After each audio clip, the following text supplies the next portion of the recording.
바로 시작할게요. 네. 뭐 몇 분 빼고는 되게 오랜만에 뵙는 것 같아요. 한 달 조금 안 되게 된 것 같은데. 일단은 저희가 사실은 이제 인원이 적으면 또 재밌어요. 네, 집중이 많이 되고 재밌고. 그리고 일단 오늘은 자료가 되게 많아요. 엄청 많은데 이것도 제가 되게 많은 거에서 줄인 거거든요. 지금. 근데 이것도 다 볼 건 없어요. 여기서 이제 핵심만 딱딱딱 찍어서 보시면 되는데 이제 그게 아마 잘 보이시면은 정말 다행이시고 뭐 안 보이시더라도 또 보시면 되고요. 근데 여기 있는 내용들이 뭐 엄밀히 따지면 저희가 예전에 스터디에 한 번씩은 다 했던 것들이에요. 거의 다. 네, 근데 항상 뭐 저희가 그렇지만 공부를 해도 문제가 나오면은 처음 보는 문제예요. 네, 그러하기 때문에. 네. 그리고 그때 이제 오늘 나온 것들은 실질적으로 중개 업무를 하시는 분들이 국토부라든가 아니면 각종 부서에다가 상담을 하신 사례들도 있고, 그리고 이제 지금 먼저 할 거는 제가 이제 밴드에 한번 공지를 해드렸었는데 이제 지금 28회 합격자분들 중에서 소공이나 개공으로 일을 하시는 분들끼리의 모임이 있어요. 네. 되게 많은데 이제 그 모임에서 이제 오고 가는 얘기들을 제가 보고서 아 이런 것들을 질문하시는구나. 이런 것들을 많이 모를 수 있겠죠. 근데 다 들어보시면 아시는 내용들이에요. 그러니까 이제 그거는 이제 하나하나씩 보여드릴 건데요.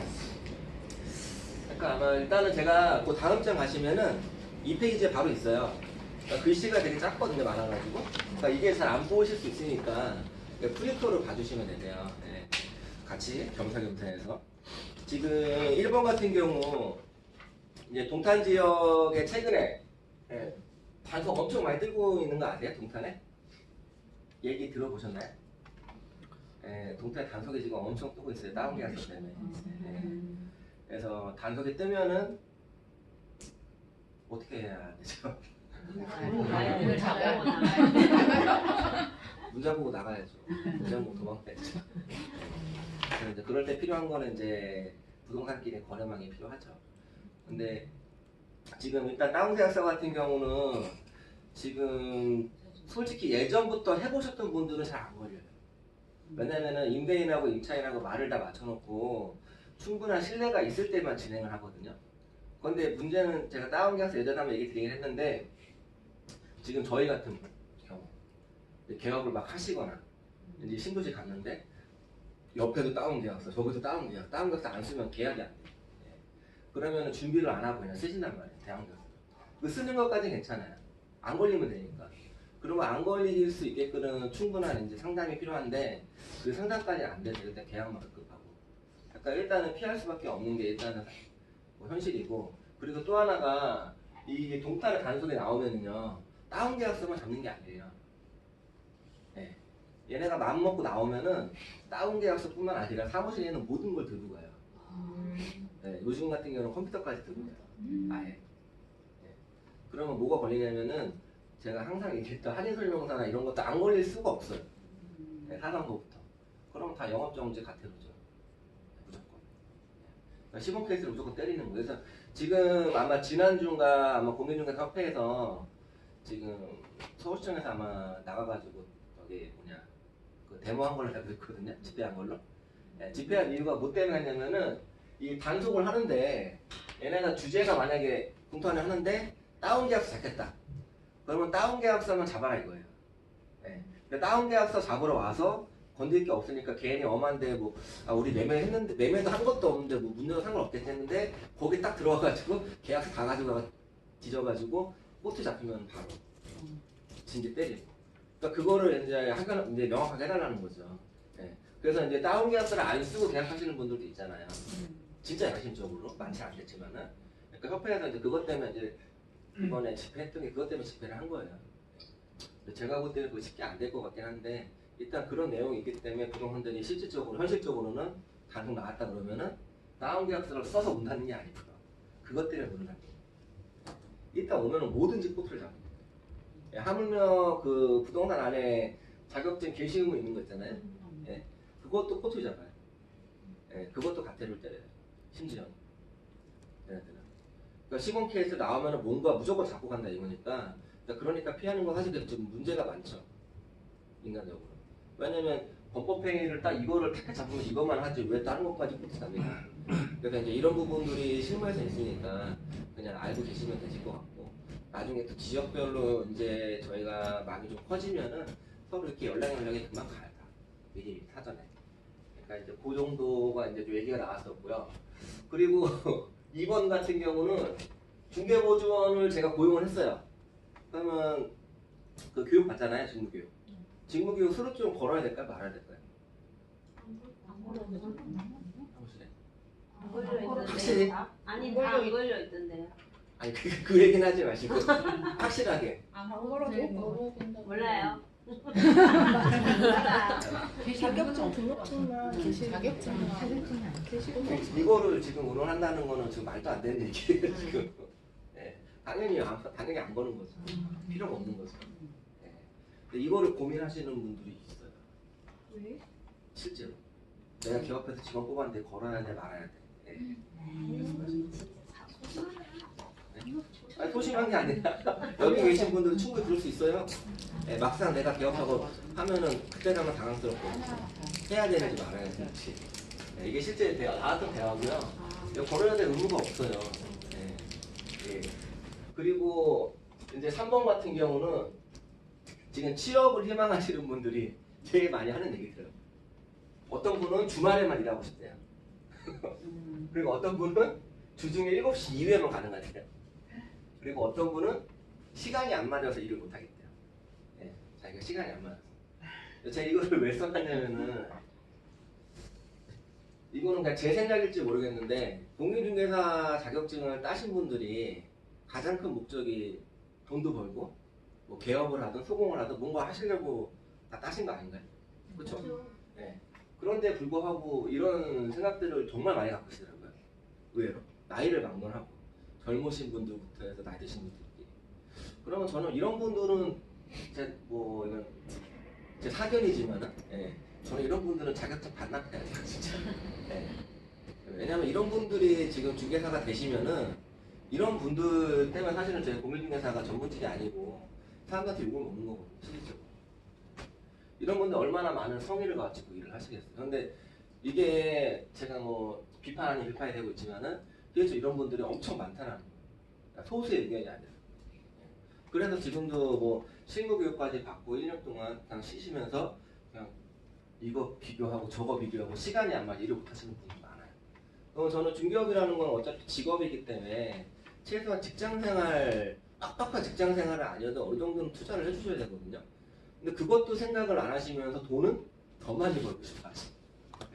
그럼 결론은 쉽게 해서 돈 많이 벌겠다는 건데 진짜 이거는 정말 고치셔야 돼요. 정말 혹시라도 이런 생각을 가지고 계신 분들 주변에 있으시면은 혼내주세요. 절대 이러면 안 되신다고. 그리고 3번은 지극히 개인적인 일에 대한 질문이기 때문에 저희가 거기에 대해서 스터디에서 올려서 얘기할 문제거리는 안 되는 것 같아요. 어떤 게? 지금 3번. 어떤 게 개인적인 거죠? 주말에만 일하고 싶다. 그럼 그 사람한테 얘기를 하고 끝내도 되는 거잖아요. 그러니까 우리가 어떤 마음가짐을 가지려는 의도에서 지금 말씀하신 거예요? 그러니까 이런 분들 많다고요. 그러니까 그 사람이 많은 거하고 우리하고는 연관성이 우리가 뭔가를 알아야 돼 그런 건 아니잖아요. 그러시다면 다행이시고. 아니 제 생각이. 그리고 4번에 똠방이라는 거 혹시 알고 계세요? 몰라요. 이 3번에서 나온 게 똠방이에요. 저도 처음 들어봤는데 똠방이 뭐냐면은 여기 계신 분들 중에서 예를 들어서 나는 개업도 하고 싶지 않고 소공도 하고 싶지 않아요. 근데 중개 업무는 하고 싶어. 근데 3번 같은 케이스예요. 근데 내가 3번처럼 프리하게 일을 하는데 내가 그냥 알아서 물건 작업하고 그리고 손님까지 붙였어요. 계약한대요. 그럼 계약 써야 되잖아요. 계약 쓸 데 없죠. 그렇죠. 그럼 어디 가냐면은 그냥 근처 아무 중개업소 가가지고 월세는 몇 프로, 매매는 몇 프로. 이거를 띄워주고서 계약서를 쓰더라. 이 사람 스스로 부동산은 그냥 가만히 앉아서 스스로 먹는 거고 그 계약해준 사람은 아무것도 안 들어가는 거예요. 인장. 그렇네. 그러니까 이게 저도 처음 들었는데 이거 그냥 일부분 몇 명만 얘기하신 줄 알았는데 다 알고 있더라고요. 그러니까 이게 계약하는 사람이 이제 수수료를 똥방이라는 사람한테 줄 거 아니에요. 똠방이라는 건 하나의 단체고요. 하나의 모임이에요 그냥. 그럼 근데 계약하는 내 입장에서는 불안해서 그렇게 안 할 것 같아요. 근데 그거는 그 사람 능력이겠죠. 걸리거나 그런 건 아니에요. 네. 문제가 되는 건 아니에요. 지금 얘기하려고 그래서 지금 이런 것도 지금 3번하고 4번은 제가 얘기를 했던 이유는 뭐냐면은 실질적으로 지금 중개업을 이게 다 28회 합격자분들 쓰신 거예요. 제가 그 주제 썼지만은 28회 분들이 하신 거고 일부 뭐 예전에 했던 분들 쓴 게 아니에요. 최근에 이게 하시는 분들이 뭐냐면은 3번하고 4번에서 연결되는 게 3번 같은 생각을 가지고 계시다가 4번으로 넘어가는 거예요. 당연히. 그런데 이 3번, 4번에서 되게 바보 같은 게 뭐냐면은 중개업을 해보신 분들은 지금 하고 계시거나 경험해보신 분들은 아시는데 예전 같은 경우는 이게 가능해요. 네, 내가 블로그를 올리던 뭐 직방을 내가 개인적으로 하던 뭘 하든 가능한데 지금은 이걸 못해요. 왜냐면 얘네가 단속을 해가지고 직방이나 네이버 부동산에서 모든 사이트 올리려면은 구청에 등록이 돼 있어요. 그러면 내가 광고를 올릴 수가 없잖아요. 그렇죠? 그러면 이거를 하려면 실제로 내가 찌라시를 부르던가 아니면 주변에 아는 사람 소개를 해서 그렇게 해서 계약할 수밖에 없어요. 네. 근데 사실은 그거를 모르는 거예요. 지금. 모르고 지금 이게 왜 연결되냐면은 지금 20회나 따신 분들 중에서 대부분의 이제 적지 않은 분들이 이 생각을 하다가 이것까지 소문이 나면서 그 뒷감당은 생각을 안 하고 이렇게 하면 되겠다. 네. 그러면 이거랑 또 비슷하게 그거는 똑같아요. 기획부동산이랑. 네. 기획부동산 가신 분들 엄청 많아요. 진짜. 네. 그래서 제가 지금 28회 얘기 들어가면은 뭐 병희님처럼 어떻게 생각할지 모르겠지만 제일 중요한 거는 지금 제가 내년에 29회랑 똑같은 얘기를 할 거예요. 처음 따신 분들은 제일 이게 유혹이 잘 넘어가요. 네. 제일 쉽게. 왜냐면 본인 사정은 또 마땅치가 않고 돈은 벌고 싶고. 네. 그러니까 나는 아니니까 상관없다 이거. 네. 그게 아니에요. 주변에 가서 누가 내가 가게를 소문 들어가는데 월급도 없고 일은 힘들어. 근데 주변에 어떤 친구분이 와서 이런 얘기를 해줘요. 네. 그 주변에 뭐 정신적인 뭐 멘토라든가 아무도 없어요. 네. 그럼 넘어가죠 하고 중요한 거. 근데 이렇게 지금 중개업이 진행돼서는 안 되고, 근데 제가 스터디를 시작한 계기 중에 하나이기도 한데 항상 이제 이분들끼리만 이제 커뮤니케이션 하다 보니까 위에 경험이 많거나 아니면 어떤 노하우를 갖고 있거나 좋은 사례들을 거의 경험을 못 들으세요. 그러니까 본인들끼리서 답을 찾다 보니까 이런 사태까지 발생하더라고요. 저도 이런 거 보면서 몇 마디 해주고 싶긴 했는데 이거 얘기 안 했는데 이걸 너무 당연하고 자연스럽게 얘기들 하시더라고요. 네. 그리고 뭐 병인 얘기 일부분이 아니고 이게 카페 회원 600명이 넘어요. 네. 일부 얘기하는 게 아니에요 제가 지금. 그리고 6번 같은 경우는 이것도 되게 재밌는 현상이에요.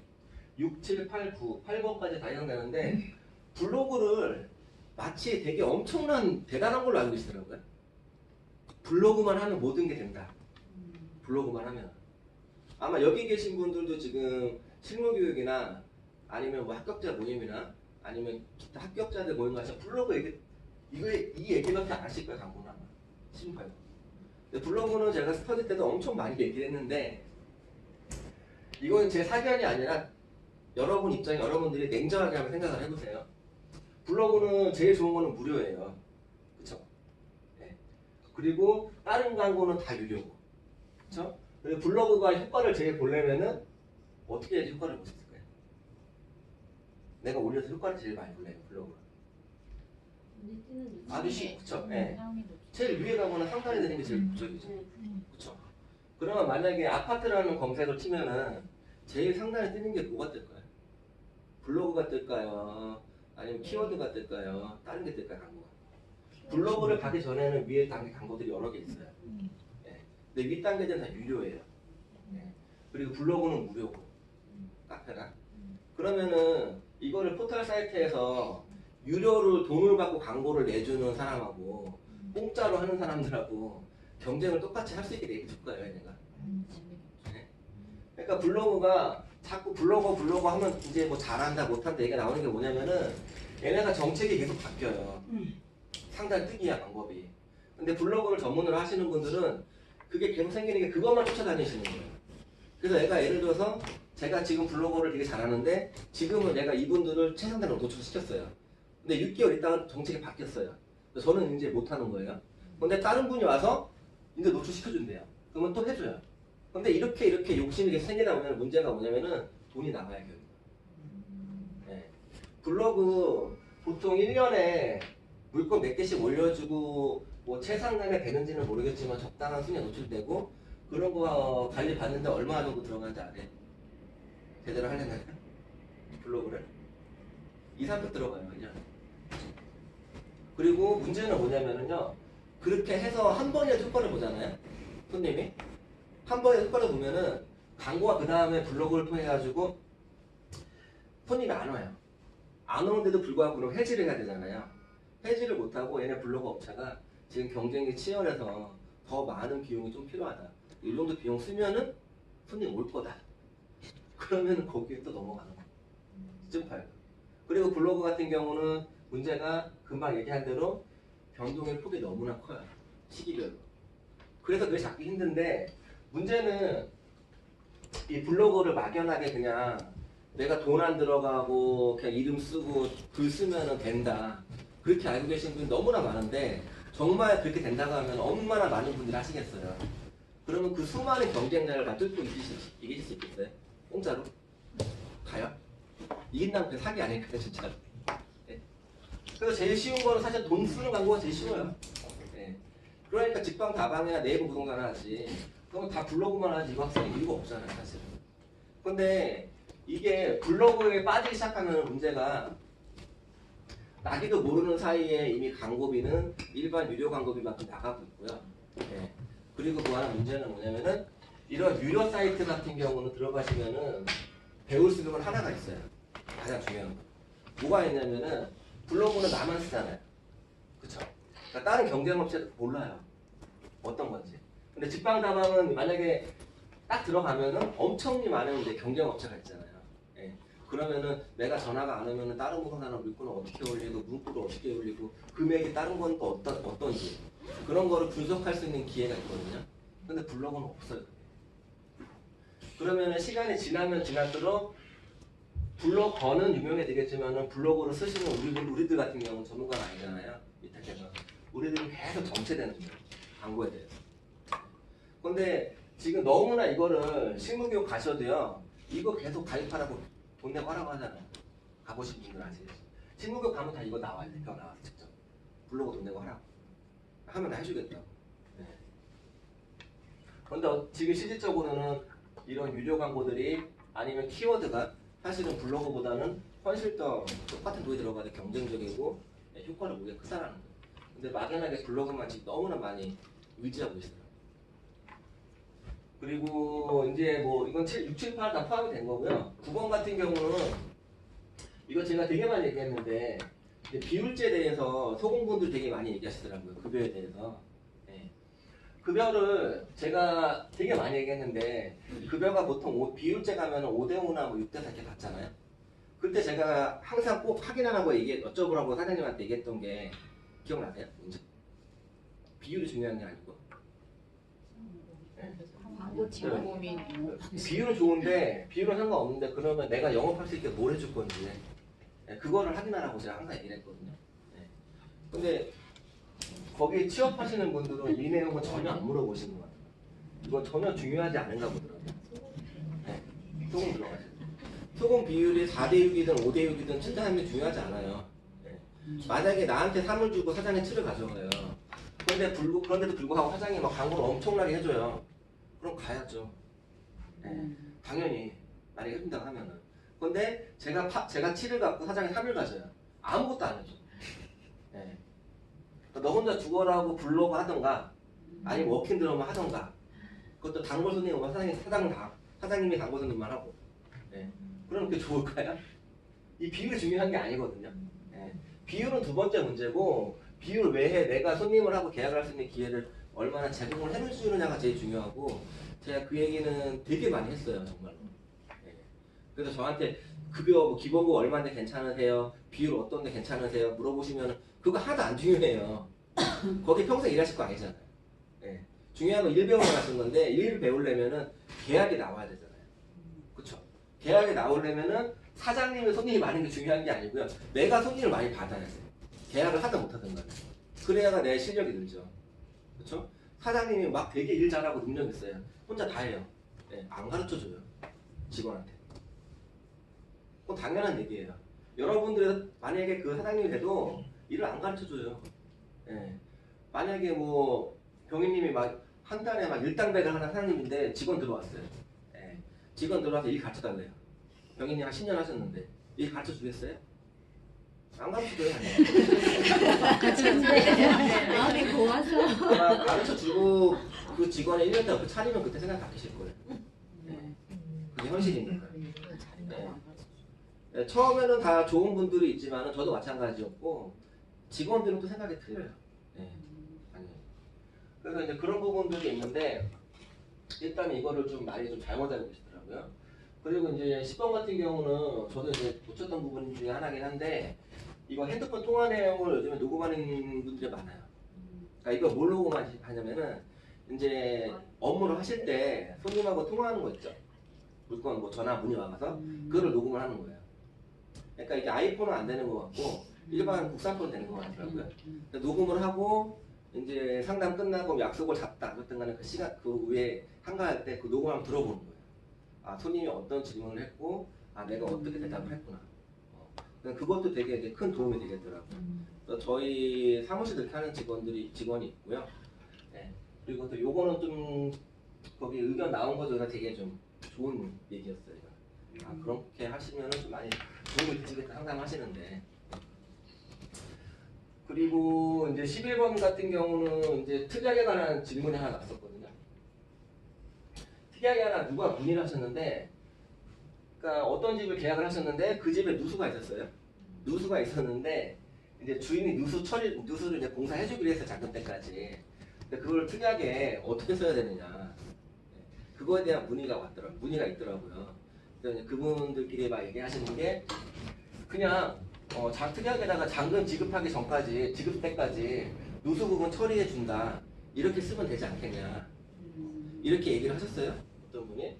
그랬더니 질문하신 분이 그러면 만약에 잔금 때 주인이 이거를 썼음에도 불구하고 안 해주면은 누수 처리 안 해줬을 때 그러면 손해배상 부분을 써야 되느냐 써야 되지 않겠냐 그거를 물어봤어요. 그랬더니 대답하시는 분이 이거 쓰면 임대인은 다 싫어한다. 이거 쓰면은 그냥 쓰지 말아라. 그냥 요거만 써라 위에 것만. 그렇게 하라고 얘기를 하시더라고요. 네. 그럼 어떻게 하는 게 맞을까요? 특약은? 특약은 제가 스터디 때 제일 강조한 게 특약은 항상 내용을 구체적, 명확하게, 정확하게 쓰라고 했어요. 네, 길어도 상관없으니까. 뭐뭐 할 거다, 뭐뭐 할 예정이다 그런 거 안 돼요 특약. 네. 분쟁의 소지가 있게 만드는 거는. 이거 여기 위에처럼 잔금식까지 누수 부분 처리해 준다 이렇게 해서 분쟁의 소지가 생겨요 나중에. 진짜로. 네. 주인이 안 해줄 수도 있고 해줄 수도 있고. 네. 그래서 이거를 되게 이제 좀 말을 잘 못하시는 분들은 이거를 먼저 얘기해서 주인한테 확답을 받았어요. 그러니까 생각해보니까 사무실 와서 생각해보니까 만약에 안 해줄 경우 이것도 넣어야 될 것 같아요 중개사가. 그래서 주인한테 같이 전화했어요. 다시 전화해서 사장님 이거 넣어야 될 것 같은데요. 그럼 주인 싫어해요. 당연히. 네, 그때 당연히 싫어요. 근데 처음 넣을 때부터 단계 지급시까지 누수 부분 처리를 해주실 거니까 사장님이 해주실 거니까 혹시나 몰라서 미이행시 손해배상 부분 이거 넣어드릴게요. 어차피 이걸 하시면 아무 의미가 없는 거니까. 그렇게 말을 하고 넘어가는 거랑 이거를 띄워서 나는 생각하는 거랑 하는 건 땀 차이거든요. 이거를 안 쓰면은 나중에 피곤한 거는 중개사만 피곤해요. 이거 주인이 안 해주고 벼튕기면 그만이잖아요. 그렇죠? 그리고 임차인은 어쨌든 간에 돈 내고 이사는 와야 될 거 아니에요. 계약한 사람. 안 올 수도 없고 이것 때문에. 그러면 임차인은 나한테 전화 올 거고 나는 또 부동산은 또 주인한테 전화해야 되고 그러면 아무 일도 못하죠. 그러니까 이거 특약을 제가 잘 써야 되는 이유는 다른 거 하나 없다 그랬잖아요. 제일 중요한 특약을 잘 써야 되는 이유는 우리가 편하려고 쓰는 거예요. 안 뽑히려고 나중에라도. 그래서 이거를 써주는 게 원칙이고요. 만약에 이거를 내가 못 썼다 타임을 놓쳐가지고 이 뒤에 손해배상 부분을 그럴 경우는 어떻게 하는 수밖에 없냐면은 임대인이 약속한 날짜까지 하는지 중개사가 계속 확인해야 돼요. 네, 그 수밖에 없어요. 네, 나중에 안 뽑히려면. 최소 일주일 전, 3, 4일 전 확인해서 사장님 공사 얼마큼 하셨어요? 다 됐나요? 그거 확인해야 돼요. 네, 그 수밖에 없어요. 근데 제가 볼 때는 이거보다는 특약만 똑바로 썼으면 아무 문제가 없는 건데 신경 쓸 일이 없는데 잘못 써가지고 문제가 생긴 거예요. 이것도 지금 일반 지금 현장에 개업하시는 분들은 되게 잘못되게 알고 계시더라고요. 이것도 실수하기 쉬운 거예요. 그리고 12번 같은 경우도 이제 수익률 분석표랑 수익률 분석표를 이제 물어보시는 분들이 꽤 있더라고요. 이제 매매 같은 걸 이제 하고 싶은데 수익률을 어떻게 정리를 해야 되느냐. 그래서 그거를 뭐 오피스텔이든 상가든 건물이든 간에 저희는 다 알고 있죠. 저희는 다 알고 있어야 되는데 제가 이거 투자 상담 제가 하는 이유가 그거 사시라고 하는 게 아니에요. 네. 기회가 되면 사실 수도 있는데 거기 제가 되게 일일이 다 막 코스랑 수익률 다 적어놓은 게 제가 그냥 보기 좋으라고 써드린 게 아니에요. 제가 그냥 팔려고 왔으면은 그냥 간단하게 몇 줄만 쓰면 되지. 그걸 제가 왜 다 적어오겠어요. 그 투자 분석 하는 게 이유가 거기에 수익률 제가 어떻게 분석해야 될지 다 나와 있잖아요. 꼼꼼하게. 얼마 빼고 대출 어떻게 봐야 되고 장갑 어떻게 봐야 되고. 저희는 한 3-4번 한 것 같은데 그래서 그거를 그냥 정 대표가 또 광고 하나 한다고 버리지 마시고 한번 보세요 그냥. 네, 거기 자세히 나와 있으니까. 네. 그래서 그거 보시면은 아마 이제 모르는 거 있으시면 저한테 가서 물어보시면 되는데 그거 하나 할 줄 아시는 것만 있어도 되게 차이 많이 나요. 다른 중개사랑 상담할 때도 되게. 그래서 이제 그런 얘기들이 있었고요. 그리고 13번 같은 경우도 이제 하나 사는데 어떤 분이 2,000에 50에 1년 계약을 했어요. 1년 계약을 했는데 만기 전에 나가신 거예요. 근데 주인하고 통화를 했어요. 통화했는데 주인이 그래? 그러면은 2,000에 50에 살고 있는데 1,000에 60이나 2,000에 50에 그냥 빼라. 그러면 계약해주겠다 주인이 얘기했어요. 그래서 이 세입자가 직접 손님을 구했어요. 2,000에 50에. 근데 주인이 전화해서 계약하자고. 근데 주인이 말을 바꿨어요. 네, 2,000에 50 안 돼. 1,000에 60에 하거나 3,000에 50에 해야 돼. 네. 그렇게 얘기를 하면서 이 사람이 이 글을 올린 목적이 그러면 주인이 하라는 대로 할 수밖에 없나요? 계약을 못 하게 되잖아요. 그렇게 올렸어요. 어떻게 해야 되죠? 이거? 만기 전이니까 그냥 2,000에 50으로 유지해야 되는 거 맞지 않나요? 네. 아직 생각. 다른 분 생각은? 여기서 이렇게 고민을 하고 계시면 안 되는데.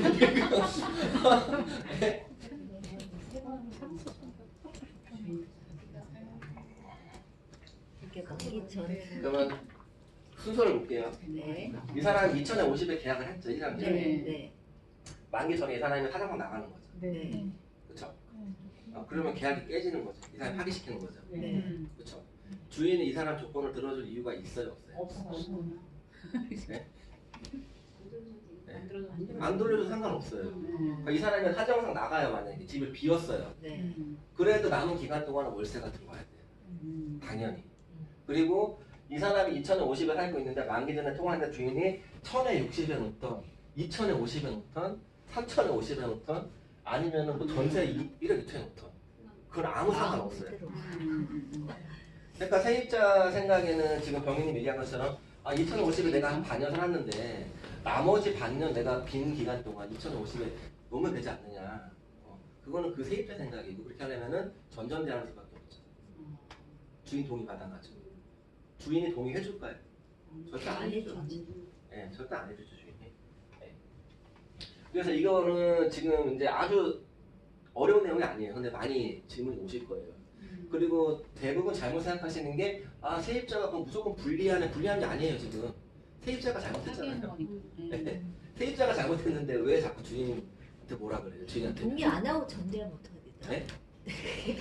그런 경우도 많아요. 네. 네, 있는데 네. 그렇게 해서 안 걸리 이제 아무 문제가 없으면 상관없어요 사실. 근데 문제가 생기게 되면은 생기게 된다는 게 이제 전차인이 갑자기 도망간다는 거야. 아니면은 임대인이 뭐 예를 들어서 그 건물을 사는데 알았어요.